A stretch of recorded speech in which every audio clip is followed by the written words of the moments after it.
fantastic. This is GT racing right now. He's got traction, he's got everything outside of both of them. Maloney!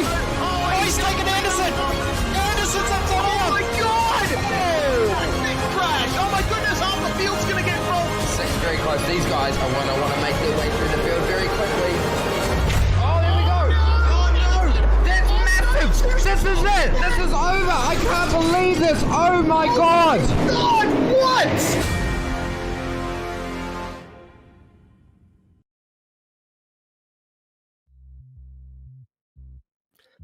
Welcome to SimSpeed TV on this Monday evening, and welcome to Australia's spiritual home of motorsports, Mount Panorama Bathurst, for round one this season of Aussie Karts.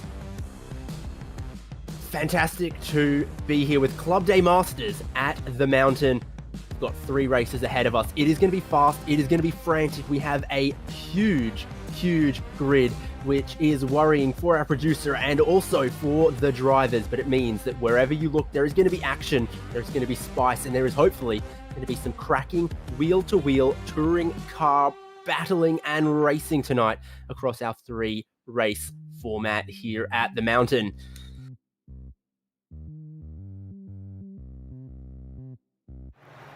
Let's take a look at what we're dealing with this evening.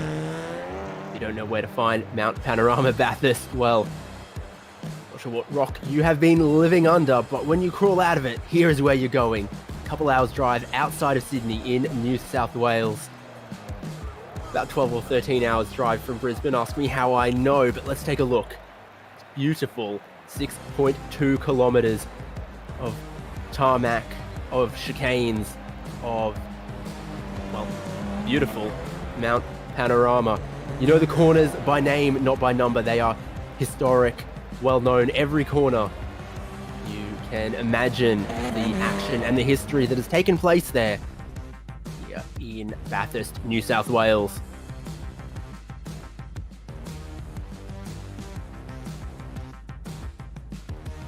We're racing with Audi RS3 touring car machines, front-wheel drive. They slipstream very well. They lean on each other. They are all very easy to get most of the speed out of, but very difficult to get that full 100% out of. And for today's coverage, I'm David Haynes. It is our producer, Jay Kennedy, and Cam Dance alongside me. Cam, qualifying is just taking place right now. Going to check in with that in a second, but your thoughts on this series and your thoughts on this circuit for round one? Yeah, it's certainly looking like it's shaping up to be a really good series based on the interest we've seen and the number of people racing and from what we've seen in the past as well. So, yeah, looking forward to seeing what sort of racing is going to be produced and what we're going to see tonight. Beth is probably one of the more interesting tracks, I guess, to put on the schedule, especially with the number of cars we've got around here, and it's very busy in qualifying as a result. But, yeah, it's not too bad of a way to kick up this calendar, that's for sure.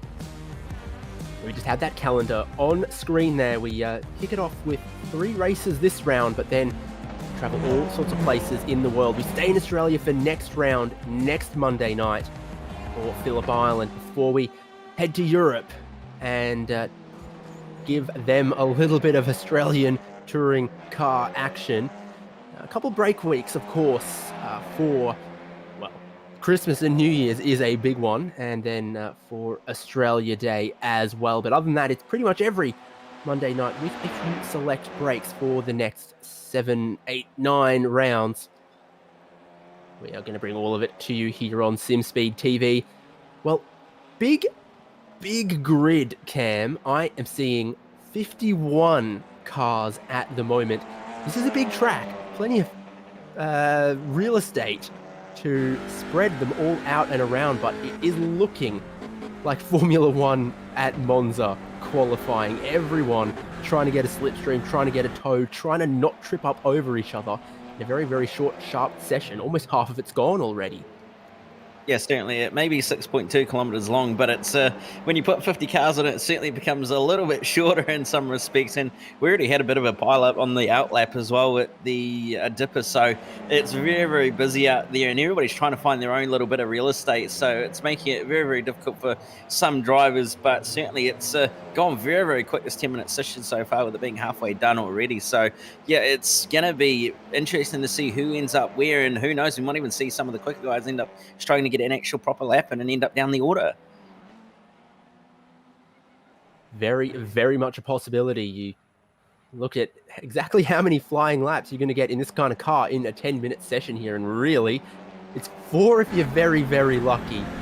2 or 3 is a very realistic possibility, and then you factor in all of the traffic that everyone's having to deal with, including Brady Buchanan, who we ride on board with here. Probably rather not try and start a flying lap by having to dive down the inside of turn 1. You've got to do what you have got to do. In a 10-minute session, you could put in lots of laps of Bahrain Sakhir outer circuit. In a TCR car at Bathurst, you do not quite have that sort of luxury of 55-second laps. You can see currently the pole time is held by Kobe Williams in a 2-minute 18. That's the kind of speed we're seeing. As you see, yet more times continue to trickle in. We've got at least 20 clean and valid lap times now. In fact, as far down as 29. Very likely a lot of improvement still to happen out there if someone in the field can find a clean lap. Warm up their tyres is a critical aspect of a short qualifying session as well. Yes, certainly. And it's going to take them at least 2 laps roughly to get some sort of tyre temperature into those tyres. So they're going to need to more or less be a little bit careful in the way that they don't try and burn the tyres up a little bit too quick, but also try and find a bit of a clean gap as well to utilize those nice warm tyres. So it'll be interesting to see what happens as the session progresses on and who's going to end up where. But certainly it's very, very busy out there. And obviously, like we saw earlier, some people really struggling to get some clean air.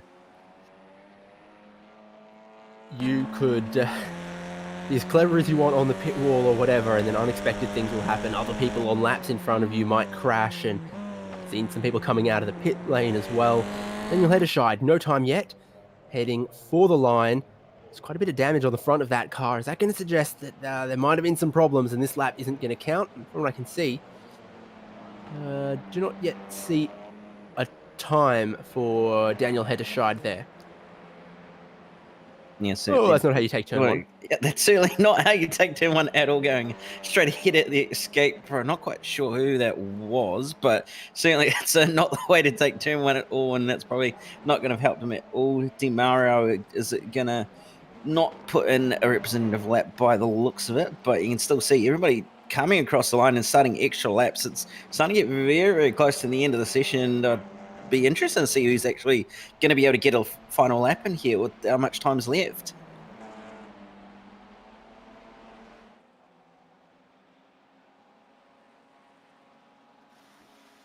Do believe it might be a hard stop to the qualifying session as well. Drivers who are on laps when the checkered flag is displayed might not get the opportunity to then complete them. So that really, really ramps up the pressure in a 10-minute session like this. And Cam, how much stock do you place in qualifying for this? Because we've got 3 short, sharp races ahead of us. I do believe that it goes progressive grid from race 1 to race 2, but then a full invert from race 2 to set the grid for race 3. Qualifying still important then? Yeah, it's a little bit of a double-edged sword. Do you bother putting yourself or trying to go for quite a big lap in qualifying, put yourself up the front, and then you have to fight your way through in race 2? Or do you sort of mitigate yourself and put yourself a little bit down the order to put yourself at the front for race 2? It's one of those things where you kind of look at it and go, well, I can do one or the other, but I can't do both. So it's going to be quite fascinating to see if anybody sort of tries and tricks the system more or less. But nevertheless, Jack Boy coming through the final corner now to finish what's probably going to be his final flying lap. It looks like he's going to improve to P1. Yeah, first lap we've seen in the 2-minute 17s, and Jack Boyd right at the end of this session, that HM Engineering Audi on to the pole. Kobe Williams is going to really struggle to improve on this lap. Look at the traffic for him. That is looking quite compromised compared to what Jack Boyd had. Williams is going to look down the inside, but any contact would also invalidate your lap. So it's a very, very risky game, needing to make overtakes right at the end of a session like this. Just a couple seconds till the checkered flag is displayed. And indeed, it is a hard stop to that session. So we'll try to, as we can, have a little look at the grid, but I don't know if we've got time to go top to bottom in a giant field like this. But Jack Boyd has the pole. Behind him is going to be Kobe Williams for a standing start here. Matthew Cartolone in third, Mario Vartanian in fourth, Aaron Oliver there in fifth place, Bailey Frid in sixth, Glenn Boyd in seventh, Byron Phillips in eighth, Richard Brookfield in ninth, and Ivan Vantagiato in 10th. I think we've got time, Cam, for a couple more groups of cars on the grid. Yeah, certainly on row 6, you're going to have Adam Funslow and Hayden Jackson, followed by Lee Harrison and Daniel Webster on row 7. Row 8 is going to be Adam Sharp and Dale Cup, Hayden Felici and Liam Caplice on row 9. Mike Casey and Michael Smith crossing will round out the top 20 on row 10.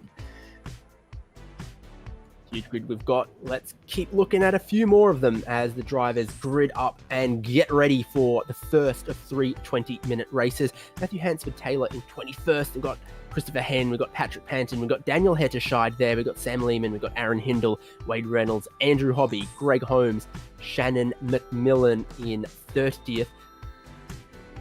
And then Brady Buchanan, Damon Cairns, Frank Hodak, Simon Hetterscheid, and Ira Felberg, a familiar name in some TCRs sometimes, Philip Paradiso, Stephen Noble, Lee Williams, Daniel Raymerman, and that is all we're going to be able to tell you about because they are revving, ready to go on the grid. Race 1 is go now from Mount Panorama, and our huge grid roars into life. Your pole sitter Kobe Williams gets a good, clean jump towards turn 1. Everyone is going to be on some cold tyres, needing to play it carefully on the opening laps here, but not too carefully. 20 minutes will fly by in these cars at Mount Panorama. Yeah, and it looks like majority of cars have all made it through turn 1 by the looks of it, bar one minor incident. But Jack Boyd deciding to start from pit lane, which is a little bit interesting, but nevertheless he's managed to come out just inside that top 40. But everybody challenging for positions at the entry towards Griffin's Bend. Everybody's still making it through. So far, so good. It's a great qualifying from Jack Boyd, but he doesn't get to take full advantage of it as he had to make a pit lane start. Front, Kobe Williams, what he can early here to try and break that toe to Cartolone. If he can have a second and a half once they leave Forest Elbow, he might be able to break clear. Otherwise, the slipstream very powerful in these cars and very, very powerful down the long Conrod straight here. It's across the top of the mountain for the first time. Now, top 10, all clean, all clear so far. You never know when all hell might break loose at this circuit or in these style of cars. Yeah, certainly don't. And it's anybody's guess as to when and it might possibly happen. One would think that it may happen at the Dipper, but it doesn't look like it's happened at all. So far, it's been a very, very clean start and very good start for everybody. Oh, it's happened at Skyline. Oh, no. At Forest Elbow too. Well, that really, really had to be expected with a 50-car grid that someone in the middle would have some problems and it might cause a stack up for the rest. But there is problems for second here as they get tyres in the grass. Big flash of the headlights from third place. As they are really raring and trying to get all the places they can, and they're both off the circuit. This is so much helping Kobe Williams at the lead that second, third, fourth are all elbows out into each other off the track. Yeah, that's certainly not what you want to be doing at all, and as a result, there's a few that have come off second best, unfortunately, and there's more going on the front straight too. Glenn Boyd getting involved with Vantiaco, so it's very much not gone too good of a start for a number of these drivers. Absolutely not. Look at the damage on a whole handful of these cars. They can take a certain amount of beating, but after that, you are damaging the suspension, you are damaging the motor. There's Aaron Oliver going for the pit lane, but what happened to Glenn Boyd as they came through Morris? Oh, he gets tapped behind, and it's not enough to put the power down with the front wheel drive and pull out of it, and he gets secondary contact, tertiary contact as well. With the view from Vantagiato diving down into the final corner. 1 tap, 2 taps, and the third for good measure sees them both go into the pit wall. Certainly not how Boyd will have hoped to have finished that first lap at all. So it's not been the greatest start for him, and he'll end up back in pit lane as a result with heavy damage as well. So looks like there's been actually quite a few people pitting as well. So it's been a bit of a chaotic start for a number of people, actually. Yeah, absolutely. We had a shot of how crazy and chaotic it was on pit lane. Aaron Oliver here. That's a familiar livery to me. Has been one of those drivers through pit lane, back out into the race, and only 16 minutes to go. But with everything we've seen, goodness gracious me, if you can have a clean race, it seems like you'll pick off a couple positions. That is very, very sideways, heading towards the elbow. Yeah, Fun's getting very out of shape on the way down the mountain and into the elbow, just locking the rears by the looks. We managed to somehow save it with a bit of front wheel drive drifting, but he's lost out a few positions as a result. So probably not what he needed to do, but he's at least kept it out of the wall. That's the main thing. But you can see Daniel Webster having a bit of a drag race going on with Hayden Jackson. Jackson tucking in back behind, and you can see just behind as well, it's still going on between a few drivers, and Jackson going to not quite be close enough to get a move, but just behind. The move's going to be done by Hansford Taylor up the in, well, get done by Masiakio. Always the site of some ambitious late braking is the chase. Yet more drivers dive for pit lane. Hayden Jackson, one of them as well, leading a train of a handful more cars. Catalone, Richard Brookfield, Adam Sharp in there as well. Cody Williams carries on in the lead, extending his gap. Behind him, deciding to grab a pit stop.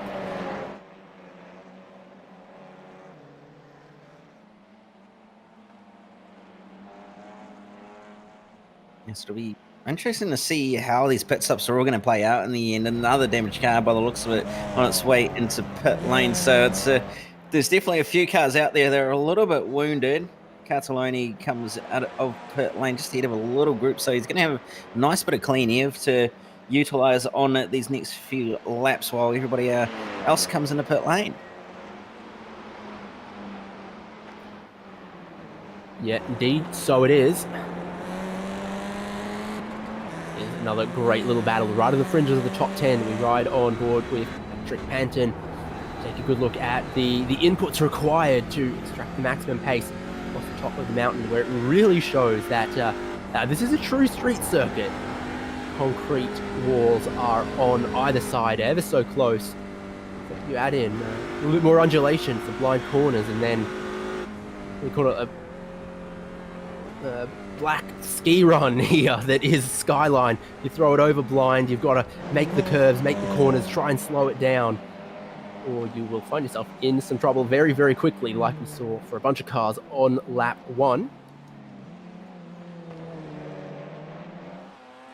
You know, I think the other thing to point out is that you're having to be so smooth with these front-wheel drive machines. You can't really throw it around like you can with the likes of Event Supercar or those sort of rear-wheel drive cars where being able to use the throttle to turn the car. You've actually got to kind of be a little bit more patient and actually wait for the car to rotate before you get back on the power. Otherwise, you're going to find yourself in those concrete walls like you find over the top of the mountains. So it's one of those things about this car that makes it really a driver's car and really does test your patience as Fred decides to come down into the lane. Not too bad of an idea considering he was stuck behind Brian Phillips, and we'll see how he comes out in relation to everybody else. Yeah, so we shall. Kobe Williams keeps going, and of course that makes a lot of sense if you're the leader with that clean air to just not get tangled up, but everyone else in the middle of the pack looking for their slice of clean air. Taking a pit stop early. It's only now a handful of drivers who've not made a pit stop in this race, and we've sort of cycled through them here. Kobe Williams, Byron Phillips, Mario Vartanian, Liam Caplice here.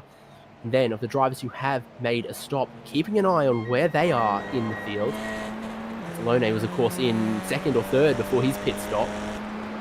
8th now, but with 4 cars in front of him, 6 cars in front of him that haven't pitted. A very good stop from Bailey Frid.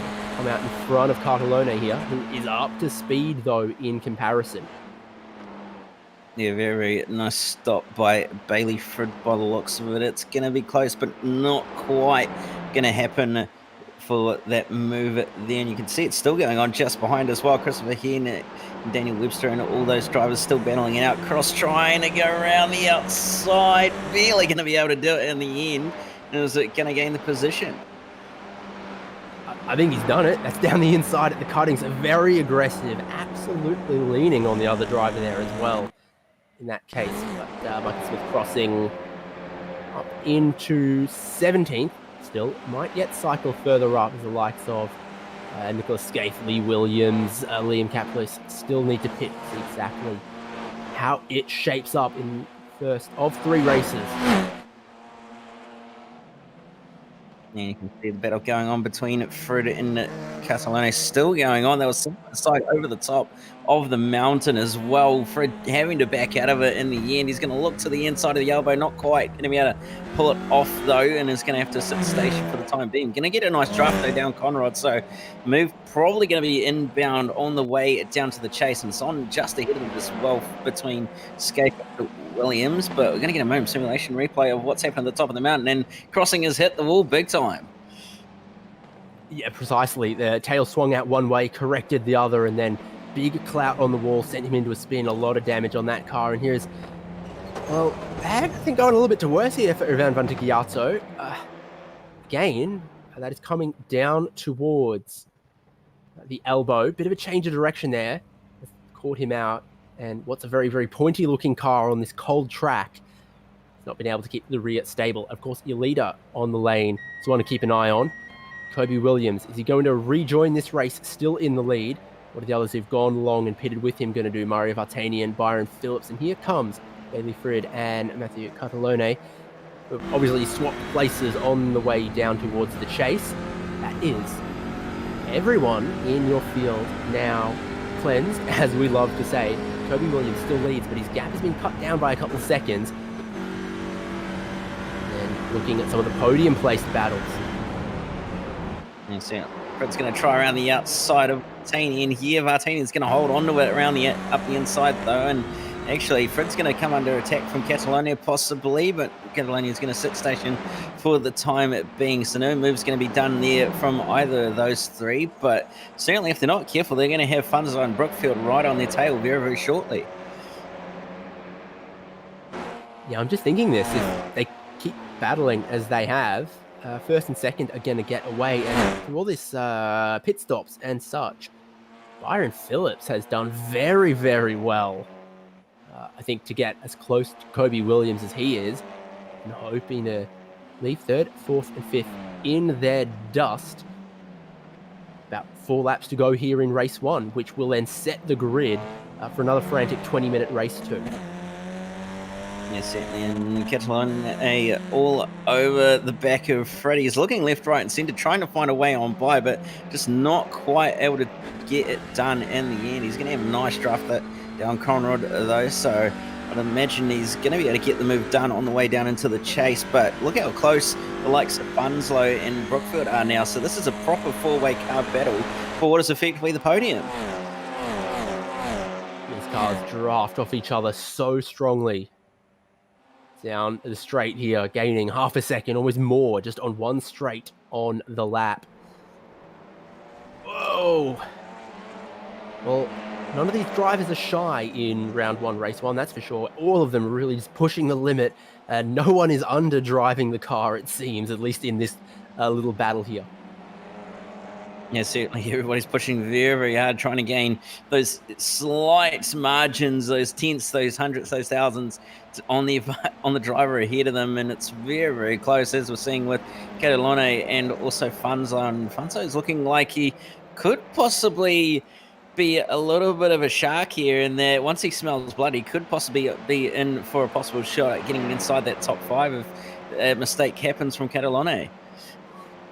Funzo was almost the fastest car on track that lap, definitely faster than everyone else in the pack here. We talked about how strong the slipstream can be, but we didn't talk about how far back you can pick up that toe, and I think the answer is probably 1.5 seconds. Byron Phillips was absolutely within that amount. Now he's right to the rear bumper of your leader, Kobe Williams. did so well in the first half of this race to build out a gap of 2.5 seconds, 3.5 seconds or so. It's all gone now after the pit stops. He is all gone now, and he's having to deal with it. There was this brush with the wall by the looks of it. So Williams possibly going to be carrying a slight amount of damage now. He looks to the outside, does Phillips, but it's probably a little bit of an ambitious move. Well, opportunity to try and pass there, so he's going to have to stick in behind all the way down the mountain, and as a result, he's going to be all over the back end of Kobe Williams here as they head down the mountain, and a little bit of contact between the two of them, both of them in the wall, actually, and they've only just managed to keep on going straight.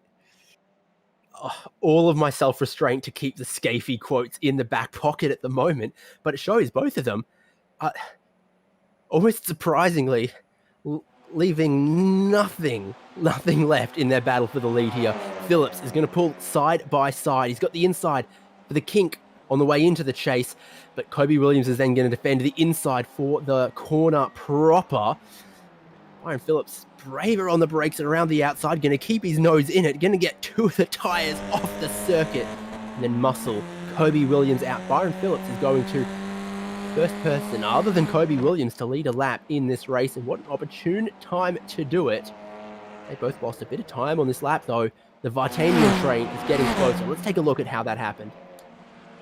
And a crash at the top of the mountain as well. We'll have a look on the replay here, and it's another driver just simply getting a little bit loose into the wall, and then there's a bit of a pile up as a result, and that's not what you want to be seeing when you come down towards the dipper, and DeMario ending up involved in that's not the best rejoin I've seen, just quietly. He was kind of off the... Oh no, it keeps going. Oh dear, he got facing the correct way eventually. It took a bit of help from some other cars. And now we'll continue the replay. At the lead here is what we watched. The lead changing hands. Kobe Williams tried valiantly to defend it, but there was no way you were going to talk Byron Phillips out of this move once he was side by side. Actually, in the end there, quite a bit of space given. There'll be an opportunity, I'm sure, for Kobe Williams to try and strike back. Mountain Straight, Conrod Straight, both of them a place where you just got to get a good exit off the corner. Try to close up the car in front, try to make a move.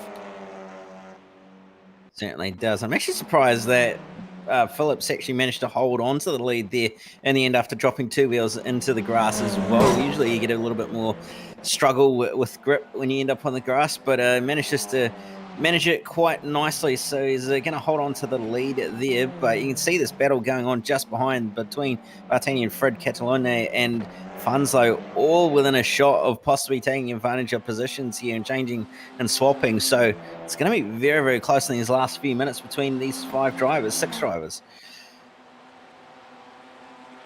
Yeah, so it is battle for the lead, battle for third. And Catalone's found the headlight flasher button, but it's not enough to get him close to Vartanian and Fred. And Fred gets, I think, squeezed off onto the grass. His speed is undeniable on the way into the chase. He makes the corner.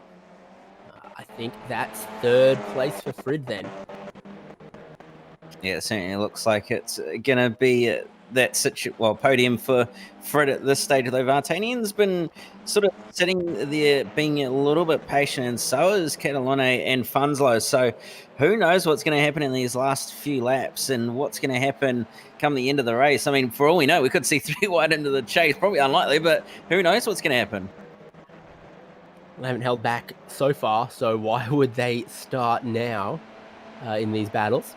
Bailey Fred snakes a little train up the mountain. Vartanian follows him, Cardellone follows him, Fanslow follows him, and Richard Brookfield, who was the fastest driver last lap, picking up maybe a double toe or a triple toe. Sticking with them, and he's joining the train as well. Tell you what, they're getting closer to first and second as well. It's going to be one more lap after this one. Got to be careful if you're Phillips and Williams exactly how hard you battle. I think Fred is is close enough to pick up a toe off Kobe Williams at the end of this lap.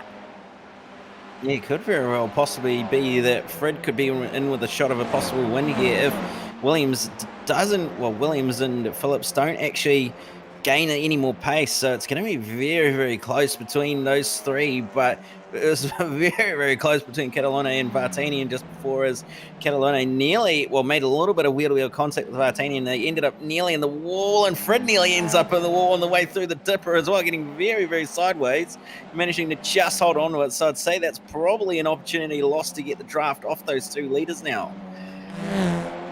Possibly he has dropped about half a second, a teeny bit more than that. You see the gap, 1.7 seconds. I think that's quite close enough to try. In fact, more, he's trying to break the toe to those behind, and he's trying to pick up the lead off the driver in front, where they're going to go side by side for the lead once again. Kobe Williams this time very easily, very early, swoops back through to the lead, feels the need to defend it. Not great forward thinking between these two. But it's all heating up third and fourth as well, which is actually on occasion just letting them break away. 1 minute left on the clock. There's a white flag. The last lap is going to be waved at them for this race. There's a bit of bump drafting there from Byron Phillips, just helping Kobe Williams to the start of this final lap. Yeah, didn't quite get the best exit out of the final corner, did Kobe Williams, and as a result, Phillips trying to give him a bit of a hurry up, because now Fred is right on their tail and very, very close to possibly being in with a shot of a win if he can be very, very quick over the top of the mountain. Phillips is going to look to the outside, though, as Williams goes defensive on the way down towards Griffin's Bend, and it's looking like Phillips is going to try challenge position, breaks a little bit later, and not quite going to be able to hold it around the outside, though. Now here comes Bailey Fred all over the back of Byron Phillips. Was there a gap between second and third about half a lap ago? Yes. Is it gone? Absolutely. This is your lead train. It's what you expect at a fast track like this in these TCR machines and these Audi RS3 LMS that are all going to clump together and be very, very difficult to break apart in this kind of sprint racing. Kobe Williams is going to want to get away. He's bounced off the wall again. Byron Phillips has bounced off the wall at the metal grate again. I think they've realized so long as it's a square-on contact, hip and shoulder with the wall, they can kind of get away with it. Yeah, I think they've sort of figured out that you can glance the wall, but you can't really clatter it with a bit of an angle. So they've been very, very lucky so far, but they probably don't want to hit it anymore. Otherwise, they're going to be more or less struggling in a straight line come when they get to Conrod Straight. And as a result, there's contact between the two of them at Forest Elbow, and Kobe Williams is going to lose the lead of the race. He's going to get done by Bailey Fred. He's probably going to drop to about 4th or 5th at this rate. It's a Bathurst 12-hour spec dive for the lead at the elbow in the dying breath of the race. And it might have almost been time to perfection here. We're going to watch down in towards the chase, the last braking zone. Who is going to get the lead? Could be any of them. They're going to go 3 wide. They're on the grass. It's a huge dive from Fred. He pushes them all off. Kobe Williams across the grass isn't going to be happy with that. How's the reach, fellas? No, you saw it coming. That's a huge shunt. Who's made it through? Who's going to grab the win? I think it's Byron Phillips, but Fred and Williams have caused a huge accident on the final lap. Byron Phillips grabs the win, but my goodness, everyone from your top train, bar the winner, involved in that one, it looked like. Very, very taxing on the spare parts department. Very, very taxing on the production resources as well. Huge final lap. Huge incident. Byron Phillips buy a lottery ticket. I think Kelly Harrison needs to buy one too, because he came from P8 at the start of the lap to suddenly ending up on the podium. What an absolutely chaotic finish. Well, that was... You saw the intensity ramping up, that no one wanted to give up anything at the end there. It was almost predictable. Kobe Williams wanted to rejoin. He's come across and scored a strike. Byron Phillips picks up the points. Mario Vartanian somehow gets his way to the line in second. And Lee Harrison, you pointed out, very, very clever to stand on the podium here of race 1. Adam Funslow in 4th, Liam Kaplis in 5th. Christopher Hayne in 6th, Kobe Williams 7th there, and Andrew Hobby 8th, Adam Sharp 9th, Daniel Webster 10th. very, very soon, it's going to be race 2, and we'll cycle through the finishing results from race 1 on your screen. My understanding, although sometimes I get caught blindsided by these things, is that the finishing order here from race 1 is how they start race 2. And the miracle of sim racing, they're all going to have shiny, clean Audi RS3s for that one. Yeah, certainly. They're going to all have fresh, clean cars now for race 2. But that said, it's going to be a very, very busy one for those who finished up the front of the field, because it's going to be a reverse grid. So it's going to be quite a busy one for some of these drivers, and going to be a bit of a challenge to navigate their way through the field.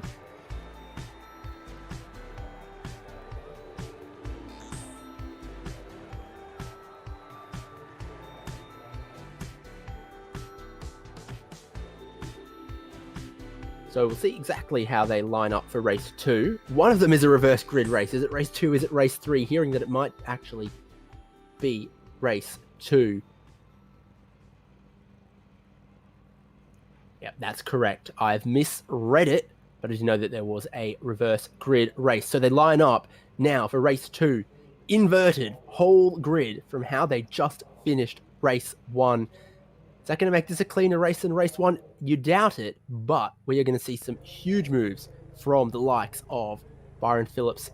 He's not only starting around the corner at the back of the grid, I think he's further from the corner than the corner is from P1.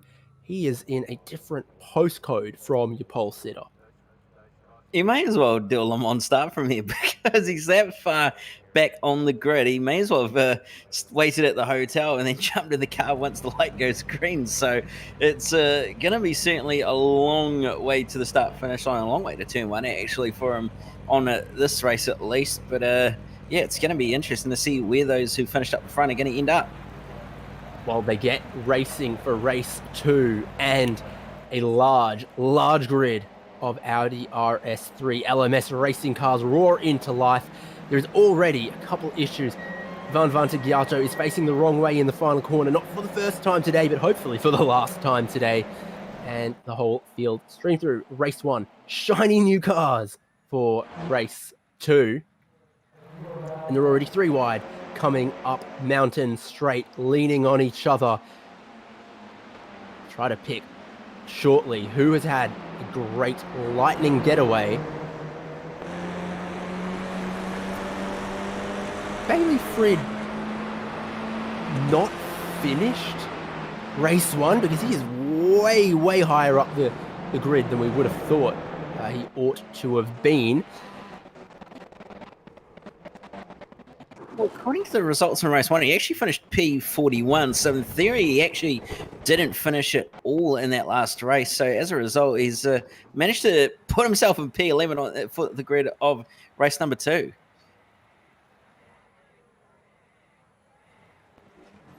Huge incident at the cutting. And it's brought out a safety car. It'll be interesting to see how the drivers react to that. How long a safety car might wipe off this 20-minute race. Often, the answer is 10 to 15 minutes, is it not, Cam? If it's a quick one, we might be looking 2 laps under caution, but that is still, what, 6 laps at best? 6 minutes? Yeah, it's going to be a reasonably long one. It's actually going to be very interesting to see how many laps we're going to have. It's going to be a very short sprint compared to what we had in race 1, that's for sure. And it's certainly going to put the pressure on those who are a lot quicker to make their way up through the field. But yeah, it's certainly going to have shortened this race up quite a lot. And as a result, it's going to be very busy for a lot of these drivers. Verbiage from race control here. This caution will have a double file restart. Lappers behind lead lap cars. Well, we didn't have time for anyone to go a lap down. It's not really possible for the leaders to have done a lap more than anyone else, but a double file rolling restart. Unless race control changed their mind about that one. It'll be very interesting. At this point, I'd want to talk about big winners, big losers in that about a crazy half a lap that we got. And my timing software is freaking out a little bit, like some of the production resources. And I can't tell you, except that Bradley Vaughan is your leader, and Tane Venables there in second. Nick Skariev, who I don't think he enjoyed his race 1 at all, but, then the reverse grid provides a bit of opportunity for him. Yeah, it certainly has. He certainly said he didn't want to start on reverse grid pole, and he hasn't done that. He started actually P5, so he's probably happy in that respect, and he's currently sitting P3. So if he keeps going, if he actually keeps it out of the wall and finishes this race, he might actually be all right for race 3. So it's going to be very, very interesting to see who ends up where. But it's a very, very mixed up top 10 as a result of that crash at the cutting.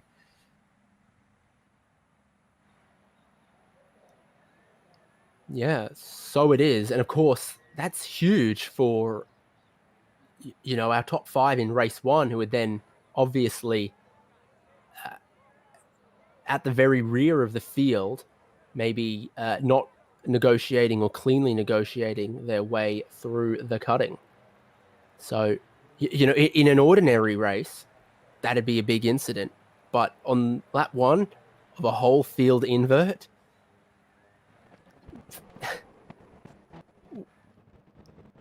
huge. Yeah, certainly. And it's a number of drivers really involved. There's actually a few that probably would have been up the order. There was even the likes of Ben Edwards and a few others that started up the further up in the field of the order. So probably not going to be a very, very good start for them in the next race, but it's certainly going to have promoted a lot of drivers up the order, especially those that weren't involved in the incident at all and still managing to keep on going. I mean, you've got drivers starting from outside the top 20 now, inside the top 15 as a result, and even inside the top 20. I mean, Jack Boyd started 34th. He's already up to P20 as a result of all the carnage that ensued at the cutting. So, yeah, it's really, really chaotic. So a couple of cars that are either retirements or still on the tow hook. That's like Ben Edwards, Shannon McMillan, Darren Sharp, George Gutierrez, Ira Felberg, and Michael Smith Crossing, who we saw putting on some brave and some interesting moves in race 1, unfortunately. Looking like he's going to struggle to repeat that feat in this race. And a few drivers made their own way down pit lane. Byron Phillips, Frank Hodak, Andrew Hobby, Dale Carpenter, Philip Paradiso, and the highest driver, Liam Kaplis, in there as well, making a trip down the lane.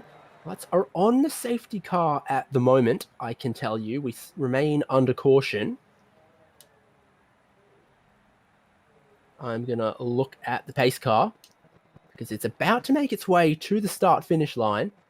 And we'll see if the lights illuminate. But a lot of drivers behind it are going for pit lane.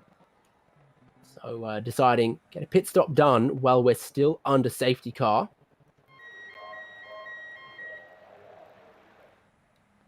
Probably not actually a bad ploy doing that, actually. Well, it's going to save you a lot of time. It's just, what does it do to the track position? I think, if anything, that we learnt from race 1 is that the track position's actually worth more than you'd think. Because we saw first and second be 4 or 5 seconds away from third because they were battling, because your leader didn't have clean track position. It backed them up, and very difficult to cleanly get your way through the field, I think. Also tell you that the lights are still on the Porsche 911 GT3 safety car, which means this lap and one more, presumably. So if you don't pit now, you might actually be running out of opportunities to make a pit stop, seeing as how much time is clearly going to be absorbed by that safety car. What did they do? Field did about 3.5 minutes behind the safety car that lap. Yeah, it would be about that. Yeah, so it's going to end up being a very, very short race in the end by the looks of it when we go green, and going to be just over you'd say just over a quarter's distance left in the race. So it's going to be very, very close to being able to get a pit stop done and then get back out and put yourself in a reasonable position as a result. Well, best I can tell here, everyone has pitted except for Mr. Stephen Noble at the front of the field. So, does that mean Matthew McMillan, then second in the line, might be your effective race leader, and then Liam Kaplis, Xgariev, Catalone there, Byron Phillips, Lee Williams, Frank Hodak, Andrew Hobby, etc. amongst the field. So we saw in race one, some very, very spirited wheel-to-wheel racing. That was a necessity to get a good result in race one.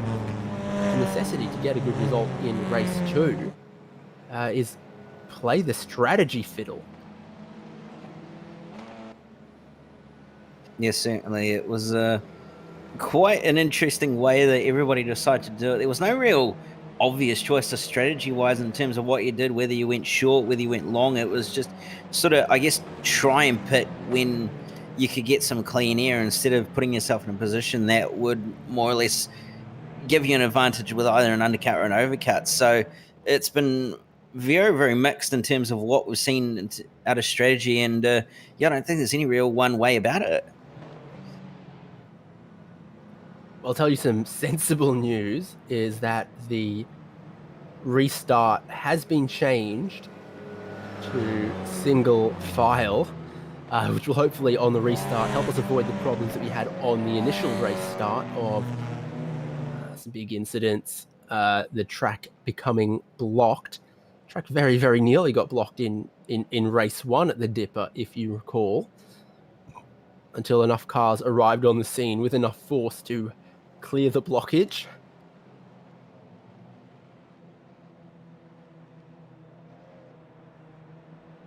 It's like fixing something that is delicate with a hammer. It did the job. I'm not sure I feel good about it, but it did the job. Yeah, pretty much how it is. And a few drivers deciding to come down onto the lane by the looks of it. Jack Childs, actually interesting, Childs has decided to come down onto the lane considering his lap down, so he would have got his lap back that time around. Stephen Noble has decided to come into the lane as well, who was the effective race leader. So Matthew McMillan's actually now your quote-unquote race leader, and then you've got everybody else behind lining up in said positions. And delight of all delights for the drivers, for us, and presumably for all of our viewers on SimSpeed TV and those channels. Well, it's off the safety car. Means we're going to get going at the end of this one. That lap behind the safety car just then for almost everyone, near enough exactly 4 minutes. So I think we're going to have 5 minutes on the clock when we get racing once again. That'll probably mean 3 more laps. I think we're right on the cusp of that, but I think they'll get in 3 more. I think you'd be about right saying 3 more based on the time that we had in this race when they crossed the line. So it's going to be very marginal, though, between whether we get 3 or 2 laps at the end, especially with possibly the fact that some of these drivers aren't going to be matching the pace that the likes of the leaders were in the previous race. So it's, going to be very, very liable, but it's certainly going to make things very, very frantic and going to make moving up the field a massive priority for those who are down the order.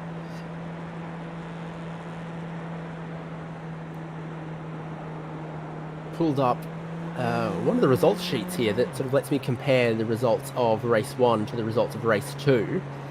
And your cars first and second on track right now finished race 1 in 24th and 38th. Then Liam Kaplis is looking very, very good. Finished 5th in race 1. Currently 3rd in race 2, whereas behind him, in 4th and 5th, you've got Tane Venables and Nick Skariev, finished 50th and 47th, respectively, in race 1. So you look at a points situation there and how well they've come through the field. I don't know how he's done it, but Liam Kaplis currently second on track, looking like an absolute hero. Yeah, he's certainly in a very, very good spot as far as round points would go if you were to add them all up in the end. So he's going to be looking like he could actually possibly even win the round if he does all right in race 3. So it's going to be very, very fascinating to see what happens and where he ends up. Although that said, you've got the likes of a few of the drivers who were a little bit further back in the field, although did all right as well in race 1. So it's going to be debatable on who's going to end up where, but certainly you'd give Liam Caplice a solid go at putting your bets on him to win the round. Confusingly though, I've got a pit lane transit time for him, but I don't have a pit stop time. But hearing then from our producer, from other data sources, that it's just my data being erroneous there, and it looks like, wow, that looks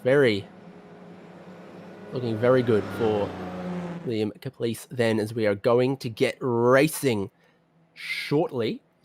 Your winner from race 1, Byron Phillips, much deeper in the field, so it's looking good for Liam Caplice. Yeah, Phillips sitting all the way down in 21st currently. And he's actually had a moment at the elbow and ended up making contact with the wall, and someone else is involved. I think it was Dale Carpenter. So this caution hasn't exactly been drama-free by the looks of it. I don't think there's been a single second of this race that hasn't been drama-free. And that drama will ramp up another notch and continue as the safety car pulls into pit lane. Matthew McMillan leads the field for a restart with Liam Caplice and Tane Venables in tow. They've got over 5 minutes on the clock as we get racing now. I'm now very confident that they're going to get 3 more laps in this race. At least mathematically they should, as our single file restart is clean up the front, starting to spread out a lot more behind. Pick up Jack Boyd in 15th place. Bit of damage on his car. He keeps it on the road, unlike the driver behind, and that helps him get much better traction up Mountain Straight. Yeah, and a few off in the background as well. But we've got a new leader of the race. Liam Caplice has made the move and is now leading this race. So he's going to pretty much be on for an absolute stonker of a race here, and is going to be well and truly within a shot of winning the points. Yeah, absolutely. Very, very rapidly into the lead, demonstrating his speed. And oh, that is a very, very big understeer moment. Car pushing for Tane Venables, then backs up McMillan, Scariev, etc. behind, and across the top of the mountain. This is where you've got to start building an advantage, leaving everyone else behind, so they can't take a good slipstream from you by the time we get to Forest Elbow. Oh, Scariev going to cop a little bit of a tap. Alone is moving big time through the field. Yeah, Nick just holding on to it there. In the end, he's going to look to the inside on the way down to the elbow. Not quite going to have overlap there, but he's going to manage to get the move done. Well, get a nice run on the exit, and he's going to pull up alongside McMillan on the way down towards the chase. He's going to not quite have enough of a run, but he's certainly going to drop alongside and try around the outside on the way down towards the chase. And you're going to have Catalone as well, left with nowhere to go, really. He's going to follow Scariev on through and take the position off McMillan. So McMillan loses 2 for 1, and he gets very sideways after touching the grass on the way into the chase. Manages to hold on to it, but that's going to leave him vulnerable to Williams. Yeah, he tried to brake and turn in with 2 tires on the grass. That did not work. Now he goes to pit lane, interestingly. Bailey Fred amongst the action, and another shunt at the top of the mountain, apparently. That is on form on the large grid that we've got and the way they're racing each other. Probably not a giant surprise, but there is almost a wheel off the wagon there for Lee Harrison. That car is not looking good in any shape, and Frank Hodak might try to get that thing to the pit lane. Don't think there's going to be any oil left in it by the time he gets there. Yeah, I imagine it's going to be not a sight for sore eyes at the end, and it's certainly not. Well, looks like it's seen better days, that's for sure. So certainly a few beaten up cars out there still going. You got the likes of Bailey Fred as well, and P7 has got a little bit of a battered and bruised front end, so he's going to soldier on with it though, by the looks of it, and try and bring home a reasonable result considering he finished in P41 in race one after DNFing with that massive contact with himself and a few of the front runners. But yeah, it's certainly been an interesting race so far, and those top two have really checked out from everybody else. Surprisingly, in a reverse grid format where Caplice can come through the field so comprehensively that he then leave quite a few behind. Frid looking for a dive here, there, everywhere. Another one of those very quick drivers find themselves with a lot of traffic to deal with. Yeah, certainly. And Nick Scarab actually just brushing the wall on the way through the dipper as well. Just knocked a mirror off the right-hand side. So you've got one less mirror to worry about. It isn't on the driver's side, so it's a little bit of Markscape spec there, but certainly it's going on just behind between Williams and Frid. Frid is all over the back of Williams here, and then you just got the big battle just behind as well between Lehman, Buchan, Casey, and Hedderscheid. It was all racing 2 by 2 on the way down to the chase. This is going to be very, very tight on the way through the King. They're all going to come out the other side. And in the end, Hedderscheid is actually going to gain a place, and Casey is going to gain a place as well. Yeah, Frid had a dive down the inside of the elbow, which then sort of blocked everyone backwards a little bit, created a little bit of a log jam that saw them go, 2 by 2, etc. down Conrod straight. Here's Jack Boyd looking to go 3 wide on the pit straight though. And he is well and truly down the inside. He's going to have to lean on some of his competitors though if he's going to get through and clear them. Struggles to do so. 3 wide, I think, is just too much to ask. Your turn in is just so compromised. You can't carry any speed like that. You certainly can't, and last thing you want to be doing is being compromised at the end. But you can see here, Hedderscheid is trying to find a way on by Buchan, but can't quite do it. He's going to look to the inside, but not quite going to be able to launch it up there in the end. So it's going to sit stationary. He's going to have Boyd all over his rear end as well. So Boyd's going to want to try and get a move on here. Started in finished P18 in the first race, so not doing too bad for himself to be finishing where he is, and started from pit lane in race 1 as well, remember. So he's not done too bad for himself in these first 2 races so far. Certainly the son who finished in the top 10 of race 1 who having nowhere near the good times that him and Caplice are currently having. It's the final lap of the race 2. Oh, that's a car on the wall. That was Buchan, who got very out of shape over the top of the mountain. Just got the outside wall over, the outside curb across the top of Skyline and just brushed the wall. Luckily managed to save her on the way down, but that was very, very close to ending in disaster. It was nearly a very big Garth Tander right there for Buchanan. Somehow it manages to continue. Bailey Frid up in a 4th there as well. Well, we had a colossal shunt here last race on the final lap. They're a little bit more spaced out in race 2. Police has a lot of time in hand. He has to navigate someone with a blown engine there. That is going to be of far, far less concern. He's going to pick up the win in race 2 here. Club Day Masters at Mount Panorama. To complete the podium, it's going to be Matthew Cardellone and Tane Venables, I think. Chaotic race 2, only a very small handful of green flag racing laps.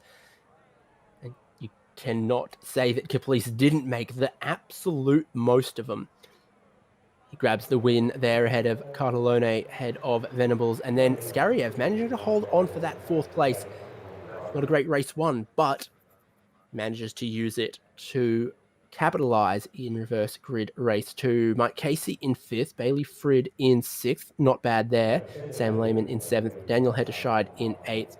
Jack Boyd moving through for a top 10. Anthony DeMauro in 10th place. you're going to go over the page. You're going to have Brady Buchan, Vasiagio, Lee Williams, Kobe Williams, Mario Vartanian, Glenn Boyd, Adam Funslow, Patrick Penton, Richard Brookfield, and Greg Holmes rounding out the top 20. Continuing on then, Aaron Hindle, Ben Hoare, Aaron Oliver, Damien Cairns, Dale Carpenter, Christopher Henn, Wade Reynolds, Hayden Felici, Adam Sharp, Simon Hetterscheid there, and there's a few more still coming around, still taking the checkered flag. It's such a big lap here.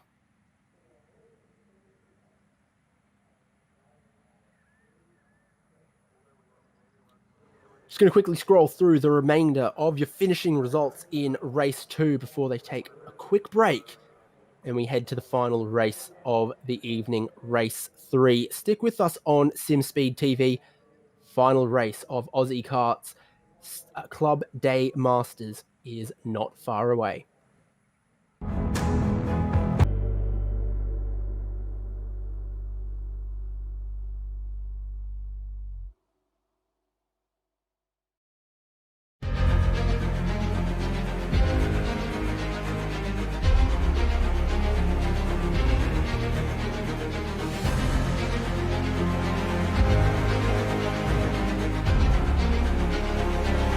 This is fantastic. This is GT racing right now. He's got traction. He's got everything outside of both of them.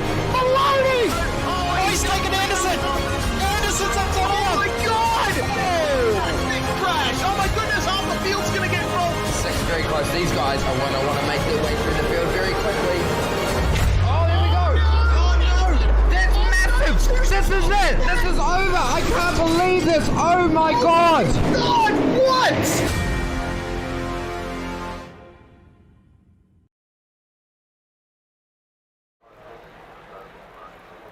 Well, we're back at the mountain as the drivers have just a little warm-up session. And I'm not sure it's a warm-up quite what they need. I think they just needed 5 minutes to get their breaths, catch their breath. So did we, Cam, as we get ready for race 3, which is the progressive grid race, taking the results from race 2. So with our top 5 in the race we just saw, we'll be very happy to be starting from the same position. Huge grid, short races. The fact that Liam Caplice was able to move through the field even 10 positions, I think you could probably consider a minor miracle. Yeah, certainly. It was very, very chaotic first 2 races so far, and it's going to be kind of, I guess at this point, a little bit of a gamble as to whether you say it's going to be a clean one or it's going to be a messy one. Probably more in favor of a messy one if the first 2 races are anything to go by, but it's certainly been quite an action-packed, a lot of racing at the front at least, and yeah, if it's anything to go by, we're going to be in for a cracker of a race in race 3. So good result in race 2 means a good starting position for race 3. Now you've just got to make that a good finish to race 3. Whole field are going to once again line up for a standing start here at Mount Panorama. And my goodness, does that starting arrangement, well, if it didn't turn left at the final corner, then I think the tail of the starting grid would be somewhere in the main street of town. Probably be right in that regard, but it would certainly be down the road outside of the circuit, that's for sure. So yeah, certainly a lot of cars out here, and it's certainly making some of the starts for a lot of these drivers a little bit difficult, especially those on the corner, right on the corner as well, in the apex. So it's really not too ideal, but it's definitely the way it is, unfortunately. There was our safety car. Are we going to need it again? Let's wait and see. But the time for gridding ticks down, and the time for racing will shortly begin. Starting sequence underway. Drivers prepared and ready, and they get underway now for the final race of the evening. Lincoln Police trying to convert pole position into a race lead as they all come down towards turn 1 for the first time in race 3. Already bit of action About half of the drivers in turn 1, backing it in. And goat tracking it across to avoid the incidents. The carnage continues, but out front, Lincoln Police will be very, very happy that this wasn't a reverse grid start. He'll be very, very happy, especially with the fact that he's got some nice clean air and he's going to be on his way to trying to build a little bit of a gap. Catalone is right there as well. And Skariev's in the wall through the cutting, and that's going to force the 3 wide. Nearly ending up in the wall is Venables, but just manages to squeeze on through. That's not what Nick would have wanted at the start of this race. 2 by 2 by 2 at this point in the field.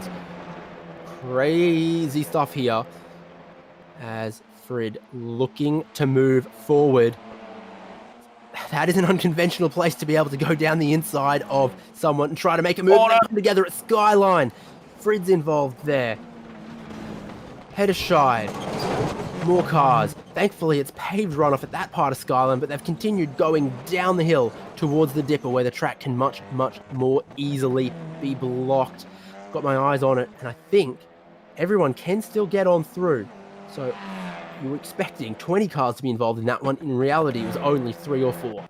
And there's been a big shunt at the elbow as well. Rally Vaughan involved, Hodak involved as well, and a few others, and there's just carnage going on even more. That's much closer to the track being blocked.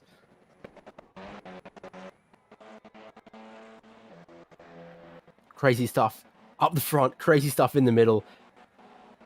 And damage and carnage at the rear of the field as well.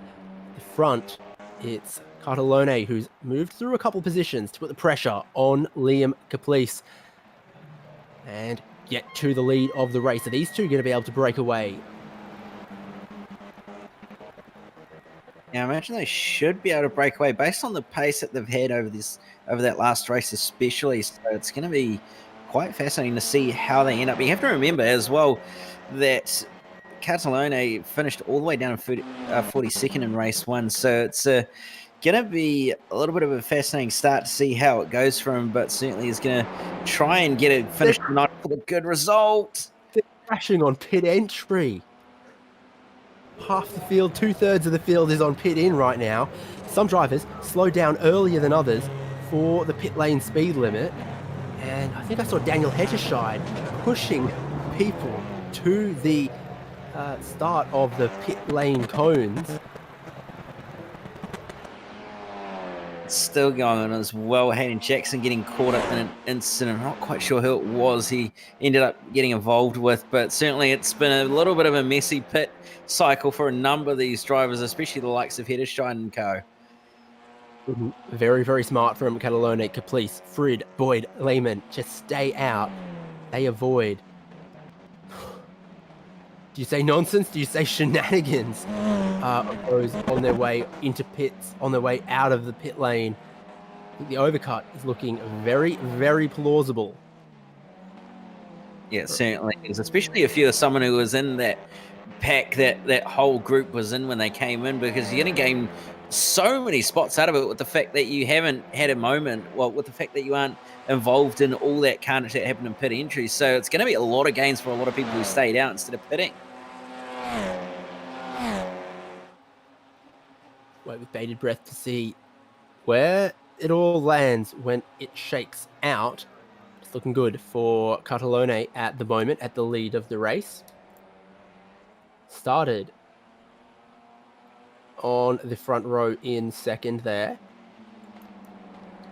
Now first, and it looks like they might actually work together just a tiny bit here. First and second. Who else this time around is going to come onto pit lane? Frid is going to. First and second stay out, which to my racing brain, my limited understanding of what the strategy should look like in a race like this, not the most foolish move to not drop yourself backwards into the pack just yet. Aaron Oliver, that car's looking a little bit sad there. Hayden Felici, I think similar can be said. There's certainly a few beaten up and bruised cars in pit lane this time by the looks of it. A couple getting probably some repairs, a couple probably getting their pit stop out of the way, but it's certainly on for the lead of the race. Complete slip to the inside of it. Catalone on the way up the cutting. Didn't quite manage to get it done in the end, so it's going to have to sit behind. But probably if you're Capolice, you'd kind of possibly go for an undercut sort of strategy and possibly try and jump Catalone, but who knows what's going to happen. If you're second place, you'd very, very much consider do the opposite of what the guy in front does. If he stays out, you pit. If he, pits, you stay out. This here, Sam Lehman, Adam Funslow, both of them yet to pit at the moment.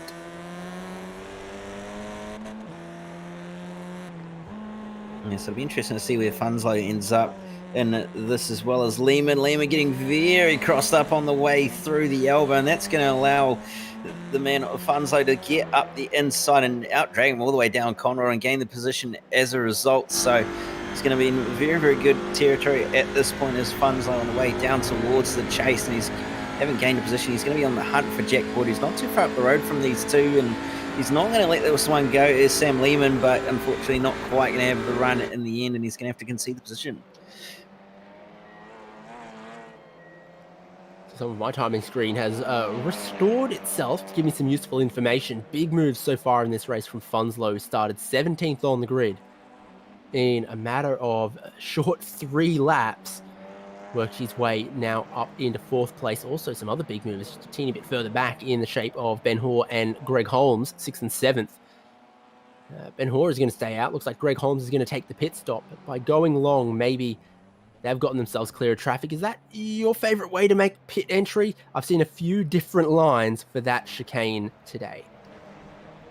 Yeah, it's certainly been a few different ways to enter pit lane, and pit lane's been a little bit of a talking point. It's actually slowed it right down to about 20 or nearly 30 kilometers an hour just to get through the corner. So I'd say that car's probably not handling it too good for Greg Holmes, unfortunately. Well, in race 3 now, there's just 6 drivers you haven't pitted, and that's your top 6. Fred went for the stop a little bit early. Is hoping to come back through the field. Here is your top 2. Still staying out. They're putting themselves at risk of being caught out if a safety car is called now. Is that why we see so many drivers go early? It's an interesting point, actually. It could very well be, but that said, this doesn't really appear to be any more big crashes happening, and you would have thought there would have been one out on lap 1 after that pile up at the Forest Elbow. But yeah, it's very much a possibility, but who knows? I thought I sounded clever when I said that, but I'll walk it back now, because seeing what we saw last lap, you couldn't call a safety car now, because then the race would finish behind that safety car. So then actually staying out would be the smart thing at this point, because there's no way a safety car could really catch you out. Here's Jack Boyd in 3rd. He's got the fastest lap of this race, from what I can tell. He was the fastest driver last lap, from what I can tell. He's been catching Catalone and Caplice, and he is going to go for pit lane. He's not alone in that decision, as 1st and 2nd do so as well. So that's your top 3 in pit lane together. Yeah, Funzo decides to come down onto the lane, as well as Lehman. Meanwhile, if you deciding to stay out, like Savanti Giotto deciding to stay out, Hoare comes in as well. So it's an interesting strategy called by a few of these drivers, by the looks of it, to stay out instead of come in.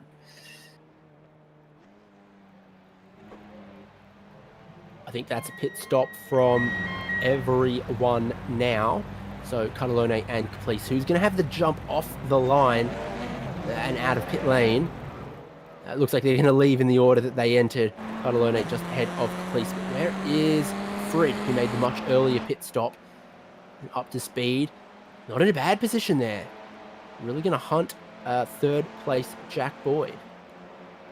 Yeah, just in behind Jack Boyd now, and he's going to have some nice warm tyres as well after pitting so much earlier. So Boyd could possibly be at a little bit of a disadvantage here on this outlap with the fact that he's got some cold tyres to deal with, but we'll have to wait and see what happens. And with the fact that Fred had some very, very good pace in race 1 as well, he's going to be very much in with a possible shot of in with a very good shot of a podium, and could possibly even challenge for the win if these two at the front decide to battle a little bit hard or can't quite match the pace.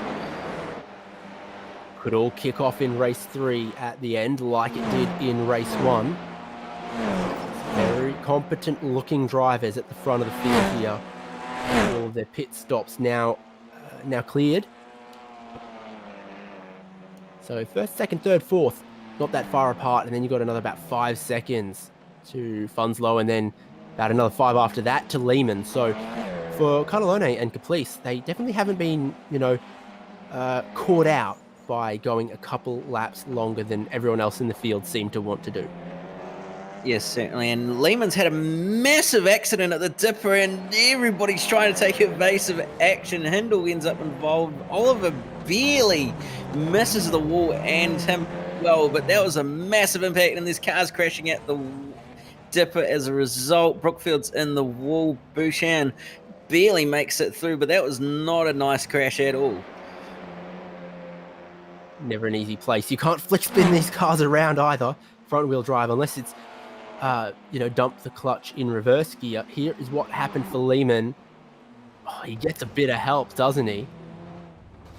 Yeah, it did look like there was possibly a little bit of contact from behind on the way through, maybe, but certainly not what he will have wanted to have a look. And just Phillips stopping up the inside, and there was contact. So unfortunately, Lehman's come off second best, and what was just a matter of a minor little bit of contact. Yeah, Lehman a bit cautious on the way across Skyline. Your race 1 winner, Byron Phillips, no caution whatsoever. And here's where it becomes a little bit tough watching for Sam Lehman and Field coming through. Eventually, besides that, the tow hook is the only way to deal with that, I think. Probably the best option in the end for him to just decide to tow it back to pit lane. A few drivers ending up, unfortunately, getting caught up in that crash as well. The likes of Scariev and a few others just barely ending up clipping him on the way through, or clipping the wall. So it's not been too ideal for those who are involved, but certainly it's a very, very lucky escape for a number of those drivers that barely made it on through. Off last lap for Catalone and Caplice, compared to Jack Boyd, who was a little bit quicker. Now up into second, and Frid is really putting the pressure on Caplice for the final podium spot there as well. Gosh, it all happens so quickly. Positions move and swap in the blink of an eye. You look to one replay, and you're back to the live pictures, and something has changed there as well. And critically, Boyd's also within a second of Catalone as they come onto Conrod Straight. I think by the end of Conrod Straight, it'll probably be half a second for the lead, maybe even less. Jack Boyd got a good run. Slipstream seems like once you get up into top gear in these cars, very, very strong. Yeah, certainly very, very strong. You end up on the limiter as well on the way down to the chase. So you're sort of trying to utilize that ever so slight extra RPM that the car's got. And it certainly makes for very, very close racing, and basically a matter of who's the bravest on the brakes on the way down to the chase. But you can see here, Fred's going to try around the outside of Caplice on the way into Murray's corner. Nearly a little bit of contact and door rubbing going on, but Fred manages to hold it around the outside quite nicely. They're going to stay side by side. A little bit of door banging on the way down the front straight as well. Caplice going to try and hold it up the inside, sends it and keeps the position, but Fred's going to have a very, very nice run on the exit. He just really drops these two back from the lead battle, which had closed up as well. Sensible stuff here from Caplice. Defend the right-hand side of the circuit, inside for Griffin's Bend, where you really want to grab that camber of the road on the inside. But we have seen people go around the outside this evening. Fred is going to try to be one of them, and I'm not sure that looked entirely successful for him that time. just an ever so slight bit of contact as well by the sounds of it between those two. So Caplice is going to just barely hang on to a podium spot for the time being, but Fred's not going to give this one up easily at all, and is certainly going to challenge this one right to the finish. There's not long left in this race. It's going to be about 2 laps or so. So be interesting to see what happens, but it's certainly probably more in favor of Fred at this stage to get the final podium spot. He's putting a lot of pressure on, and he's still got quite a bit of time to keep that pressure going. Same is true of first and second as well, as we cut to that, riding on board with your current leader, Catalone. Jack Boyd hunting and closing and closing. Remember, this part of the track, a lap ago, the gap was about a second. Now it's nothing as they almost make contact in the elbow. I've actually expected an incident there between those two, but somehow Boyd barely pulled it up enough to make sure that there was no contact in the end. So very, very lucky by both of them to not have anything even worse happen, but certainly these two are battling very, very hard. Boyd's going to tuck in the draft. He's going to pull to the inside, but the inside's blocked. He's on the grass with 2 wheels. Barely pulls it up in the end. No contact. Unbelievable save. Still a couple laps to go. It's going to be 2 to go when they cross the line this time. Boyd around the outside, realizes that's not going to work. He's trying to go cross back underneath, trying to get to the inside. He's going to get squeezed Mazepin style, but it's not enough. Jack Boyd is down the inside. With 2 laps to go, he's going to try to take the race lead, but I don't think this is over or done. The same is now true for Catalone, who tries to cross back underneath. What a useful camera shot that one was. The onboard cameras on the bumpers can show you nothing when the bumpers are touching. Yeah, certainly. It was giving him a bit of a push, was Catalone on the way up towards Griffin's Bend. He's going to try round the outside as Catalone, but not quite going to be able to hold it there in the end. And Jack Boyd is going to finally get the lead of this race. Precisely. Thrilling stuff up the lead. Got over 50 cars in this race, but still the battle for the lead has been red hot, cracking stuff in all of the races so far today. Catalone not giving up on this one yet. Jack Boyd looking pretty strong, and while all that happens, they continue to drop 3rd and 4th. I'm going to grab a replay. What's going on here for...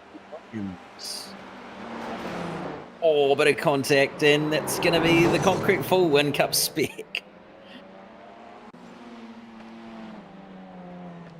A little bit of help there on the way up the cutting as well.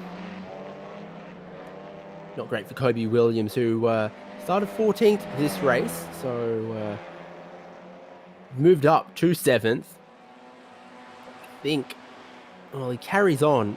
Surely got to be nursing a little bit of damage from that one.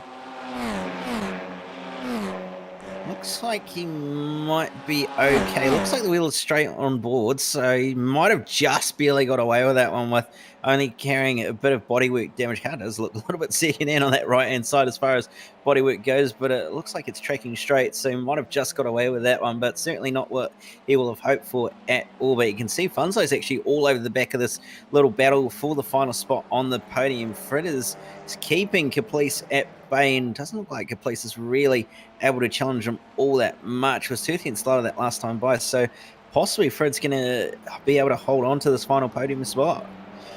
Started the final lap of the race, the final lap of the round and of the evening. Jack Boyd leads. Pressure still being placed on him by Catalone here. And Cam has very eloquently described the situation for 3rd place as well. He is a big look, but not close enough for the lead, but just saying, I'm going to go for this, I think. And keeping Jack Boyd on notice, really, where you've got to have the run, where you've got to make the move, and where you've got to be brave, is on the way into the chase a little bit later on in this final lap. Yeah, certainly. If he can keep close enough around this sort of distance, he might be okay for a pass at the chase on this final lap of the race and possibly steal a win off Jack Boyd. But it looks like he didn't quite get that good of a run through Sulman Park, so he's going to have lost quite a bit of time. He's actually losing a little bit of time over the top of the mountain in general. So probably not what he needs, but might be okay to get a nice draft down Conroe. We'll see how he goes down the mountain, looking like Yep is reasonably stable, but Jack Boy with a very, very nice exit out of the dipper there. Yeah, certainly let him get a car length or two. Might we see him on the grass again on the way down into the chase? Whoa, they've got to dodge a wrecked lap car, and there's more of them in front. This, very stressful. Cardellone in the wall from second. Here comes Frid. Frid's going to get into second. Frid keeps it pinned. So does Caplice. So does Funslow. Cardellone from second for potentially being able to fight for the lead is back into fifth. Jack Boyd let off the hook. And for second place, bouncing across the curb goes Caplice to try to then go around the outside of Bailey Frid. He's not gripped there. I think Frid might be able to hold on to this one. Now it's Funslow's turn. Oh, no. Gets shoved off the road. Goes rally crossing, but Jack Boyd will take the win in race 3. I think he's pretty happy with that one. Frid's going to pick up some decent points for second here, but he's only just going to get home ahead of Caplice and Funslow. Cardellone. That car is crabbing and crabbing and crabbing, and you can tell there's damage on it, but he limps it home to 5th. Kirby Williams in 6th. There's Andrew Hobby under pressure from Wade Reynolds. Aaron Oliver is trying to hold off 9th. And whoa, he gets hit. He gets drilled. They're both in the wall. That was massive accident there. Down Dale Carpenter. Yeah, it's not really what you want to have happen with a lap car, and not exactly a great finish. I don't think he's actually going to end up finishing that race. Is Oliver, unfortunately, due to the damage from that contact as well. So probably not going to be all pleased at all. Not great, to be fair. Jack Boyd will be well pleased with his effort. Starting from 9th on the grid in this race, he grabs the win. And a nice little margin of 5 seconds there to go with it. Ahead of Bailey Frid, ahead of Liam Caplice. Adam Funslow, another decent points haul there in 4th. Cardellone wanted to be in the hunt for the win. Ends up with 5th place. Kobe Williams in 6th. Andrew Hobby for 7th. Wade Reynolds in 8th. That's Hayden Felici in 9th. Christopher Henn in 10th. The final race of the round and of the evening. And you're going to over the page, and you're going to have Glenn Boyd in 11th, Heddershide in 12th, Ben Hollow in 13th, 14th to Michael Smith, crossing Aaron Hindle, rounds out the top 15. Then you have George Gutierrez, Mario Vartani, Nicholas Scaife, Richard Brookfield, and Patrick Penton, rounding out the top 20. Across the page then, Skariev on the lead lap, but not quite the result that he got in race 2. Now in 21st place.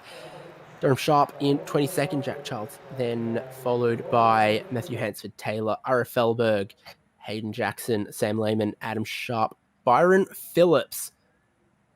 Race 1 winner, I think, down in 29th. There is no changes. He's back into 30th as Anthony DeMoro has managed to get 29th. Then you're going to go over the page. You're going to have everybody else. You're going to have Venables. And you're going to have Oliver Ramman Carnes, followed up by Lee Williams, Mike Casey, Vantiagio, and then you're going to have Paradiso, Carpenter, and Bouchan running out the top 40, all a lap down, and everybody else is pretty much a lap down and a DNF, really. Well, at the end of that, I don't have a calculator to tell you much about points, but it looks very, very good for Liam Caplice. A 5th, a 1st, and a 3rd, despite the carnage, the reverse grid formats. He has done very, very well for himself. Your race winners today.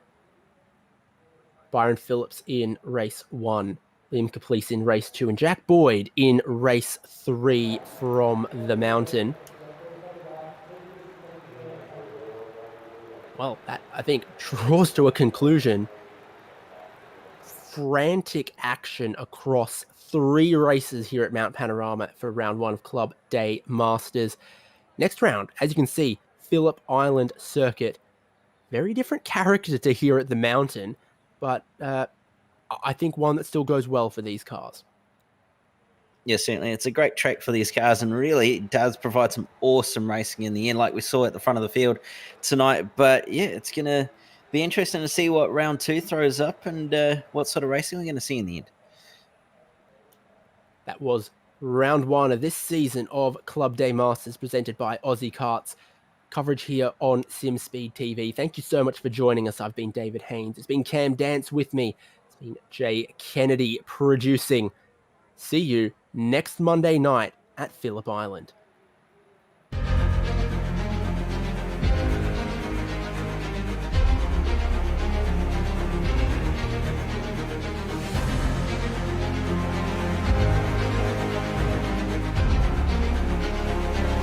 This is fantastic.